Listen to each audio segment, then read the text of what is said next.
Yeah, so I'll say two things super quickly. I think the first thing from a personal point, from my perspective as a person, is I like to say that patience is the most underrated virtue of an entrepreneur, right? Because the stereotype is everybody's got to be like Elon Musk and very hard charging, and it has to be done tomorrow. And like in some situations, that's the right posture, right? And in fact, I think the data fabric opportunity is such that I'm starting to adopt more of that posture. But if you're too quick to market and you try to sort of take your shot before the market's ready, that's in some ways worse. It's more heartbreaking than being too late to the market in some ways. So I do think patience is a hard virtue to learn, but it's an important lesson for other startup folks who may be listening to this. Then the other thing I'll say quickly is we have to be strategically nimble and keep our minds open. Like my co-founders and I have been working on the underlying technology for some time, but that doesn't mean we've gotten everything right.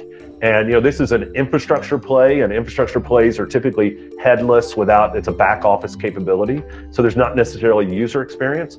But we had to acknowledge a couple of years ago that we needed to build a user experience layer in the platform because the world had changed. And even headless technologies now really require a user experience so that business users can really interact with the platform and feel some sense of ownership. And so that was a lesson, it was a kind of a tough lesson to learn. I didn't want to build that part of it. But at some point you have to realize, look, stubbornness is a fine line between grittiness and stubbornness, and you need to make sure that, you're on the right side of it.